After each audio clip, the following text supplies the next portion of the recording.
નમસ્કાર મિત્રો, સ્વાગત છે તમારું આપણી આ યુટ્યુબ ચેનલમાં જેનું નામ છે ગુજરાતી જીકેની જમાવટ. આજના વિડીયોમાં આપણે વાત કરવા જઈ રહ્યા છીએ મિત્રો, કેન્દ્ર સરકાર દ્વારા મિત્રો પ્રાઇવેટ, ગવર્મેન્ટ, અર્ધ સરકારી તેમજ મિત્રો સેમી ગવર્મેન્ટમાં કામ કરતા મિત્રો દેશના કરોડો કર્મચારીઓ માટે એક મહત્ત્વના સમાચાર જે છે તે સરકાર લઈને આવી રહી છે. મિત્રો સરકાર દ્વારા જે છે તે મિત્રો લઘુત્તમ પગાર એટલે કે કર્મચારીઓનો જો મિનિમમ વેજીસ છે, મિનિમમ પગાર તેને વધારો મિત્રો 8 વર્ષ પછી કરવા જઈ રહ્યું છે. છેલ્લે 2014માં આ મિનિમમ જે પગાર છે તેમાં મિત્રો સંશોધન કરવામાં આવ્યું હતું અને છેલ્લા 9 વર્ષથી મિત્રો આમાં કોઈપણ જાતનો વધારો કરવામાં નથી આવ્યો, પરંતુ તાજેતરમાં જ મિત્રો સરકારના આ વિભાગ દ્વારા કર્મચારીઓના જે મિનિમમ પગાર છે તેને વધારાને લઈ અને મહત્ત્વની જાહેરાત કરવામાં આવી હતી. જાણીએ મિત્રો વિગતવાર કે 9 વર્ષ બાદ મિત્રો કેન્દ્ર સરકાર, રાજ્ય સરકારો અને વિવિધ પ્રાઇવેટ સેક્ટરમાં અને સેમી ગવર્મેન્ટ સેક્ટરમાં કામ કરતા કરોડો કર્મચારીઓનો જે મિનિમમ પગાર છે તે હવેથી આ વિભાગ દ્વારા કેટલો કરવામાં આવશે, સાથે જ આનાથી કર્મચારીઓને શું લાભ મળશે, તમામ માહિતી આજના વિડીયોમાં મેળવીશું. તો વિડીયોના અંત સુધી બનાવી રહેશો.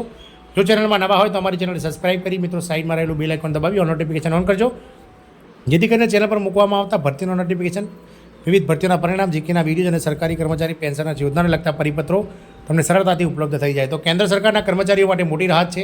સરકાર દ્વારા મોટી તૈયારી કરી દેવામાં આવી છે. પીએફ માટે સેલેરી લિમિટ વધારવાનો અનેક વર્ષોથી પેન્ડિંગ કેસને સરકાર દ્વારા હવે ખોલવામાં આવે છે અને મીડિયા રિપોર્ટ મુજબ જે છે તે આ મામલે સંકળાયેલા એક અધિકારીએ જણાવ્યું હતું કે અમે તમામ વિકલ્પોનું મૂલ્યાંકન કરી અને નવી સરકાર દ્વારા આ મામલે નિર્ણય લેવામાં આવી શકે છે.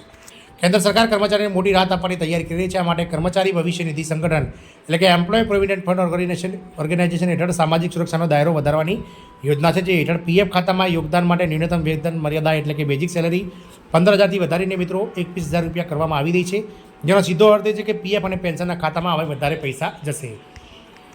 પીએફ માટે સેલરી લિમિટની વાત કરીએ તો મિત્રો ઘણા વર્ષોથી એટલે કે છેલ્લે 2014માં પીએફ માટેની સેલરી લિમિટ વધારવામાં આવી હતી.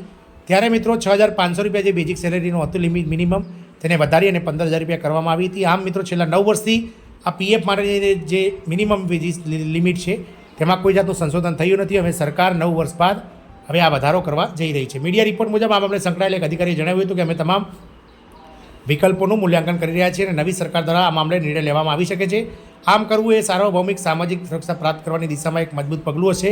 અધિકારીના જણાવ્યા મુજબ વેતન મર્યાદા વધારવાની સરકાર અને ખાનગી ક્ષેત્ર બંને પર ભાર નાણાકીય પ્રભાવ પડશે. લાખો કર્મચારીઓને થશે લાભ.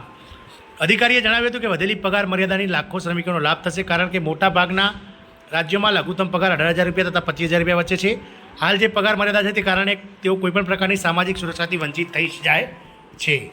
2014માં છેલ્લે ફેરફાર થયો હતો. ઈપીઓ હેઠળ પગાર મર્યાદા છેલ્લે 2014માં ફેરફાર થયો હતો, ત્યારે તેને 6,500થી વધારીને 15,000 રૂપિયા કરવામાં આવી હતી. જોકે તેનાથી ઉલટું કર્મચારી જે વીમા યોજના એટલે કે ઈએસઆઈસી પણ તેના વેતન મર્યાદામાં તેનાથી વધુ છે. ત્યાં વર્ષ 2014માં જ 21,000 રૂપિયા ઉચ્ચ વેતન મર્યાદા છે અને તેને અંદર સરકારની અંદર વાત એ પણ સહમતિ છે કે બે સામાજિક સુરક્ષા યોજના હેઠળ વેતન મર્યાદાના એક જ જેવી કરવી જોઈએ. આમ મિત્રો ઈપીએફઓ અને ઈપીએસ આ બંને મિત્રો કેન્દ્ર સરકારના હસ્તગત બંને વિભાગો છે, પરંતુ આ બંનેમાં મિત્રો કર્મચારીઓ માટેના જે લઘુત્તમ પગાર ધોરણ છે તે અલગ અલગ છે. હાલ ઈપીએફઓમાં મિત્રો 15,000 રૂપિયા મિનિમમ બેઝિક સેલરી પ્રમાણે પીએફ કપાય છે, જ્યારે ઈપીએસમાં એટલે કે મિત્રો પેન્શન જે વીમા યોજના છે ઈએસઆઈસીમાં ત્યાં મિત્રો 2017થી આની લિમિટ 21,000 કરી દેવામાં આવી છે.